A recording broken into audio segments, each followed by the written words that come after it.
They gathered in Antioch, prophets, teachers, servants of the flame. As they prayed, the air itself seemed to listen. Then the Spirit spoke, "Set apart for me Barnabas and Saul for the work to which I have called them." Hands were laid, tears were shed. No crowns, no armies, only ascending. From that moment, the map of the world became their altar. They carried no wealth, only word, no weapons, only witness.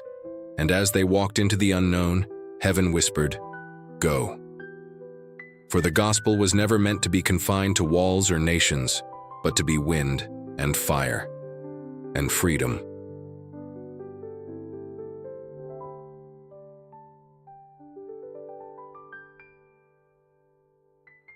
They entered cities where marble temples pierced the sky and idols ruled the hearts of men.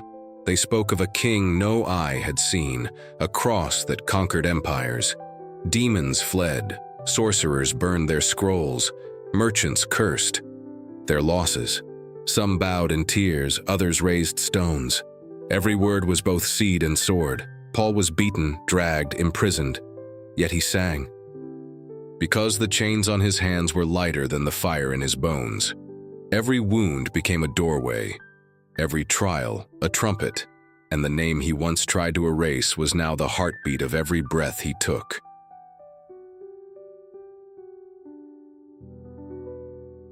Midnight in prison. The ground was cold, the air thick with iron and blood. Yet Paul and Silas sang. Their chains clinked to rhythm, their bruises became instruments of praise, and heaven answered. The stones shook, the doors burst open. Freedom walked in like wind through broken bars. But Paul did not flee, because the miracle wasn't escape, it was mercy. The jailer, trembling with sword in hand, fell before them and whispered, "What must I do to be saved?" And in that dark cell, a new church was born. The kingdom of heaven had entered Philippi through a song.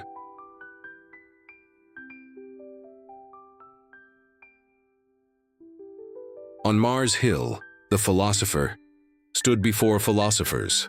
Statues surrounded him, gods carved by hands, altars to everything but truth. He lifted his voice to the wind of Greece. "I see you are very religious in every way, but what you worship is unknown. This I proclaim to you." The crowd murmured, some mocked, others leaned closer. No miracles, no fire, only words. Yet those words split centuries. The wisdom of man met the whisper of eternity. And even in the birthplace of logic, the gospel took root, not through power, but through persuasion wrapped in spirit. Waves towered like mountains and thunder shouted over the sea. The ship was breaking, but Paul stood unshaken. "Take heart," he cried, "for an angel of God stood beside me this night." The storm did not end, but faith became the anchor. When the vessel shattered, they floated on fragments, and even the fragments carried purpose. They washed ashore at Malta where firelight met rain, and healing came to strangers. Every wreck became a revival. Because when God sends you, even storms become servants.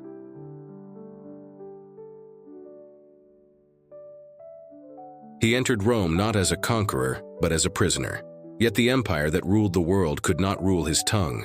He wrote letters that would outlive Caesar's decrees, spoke truth to soldiers who guarded him, and turned captivity into a pulpit. His cell became cathedral, his ink eternal fire. And though his hands were bound, his message ran free, swift as wind, sharp as mercy.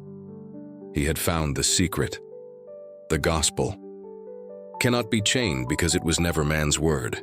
It was God's heartbeat, and Rome was now listening.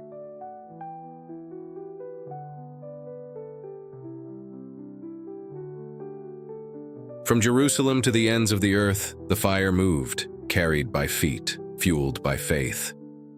Men and women, slaves and kings, each became embers of the same flame. Languages became music, nations became altars. And though apostles fell one by one, the word did not die, it multiplied. What began in an upper room had reached the heart of every empire, because when love is crucified, resurrection follows. The gospel was no longer local, it was alive, breathing, unbound.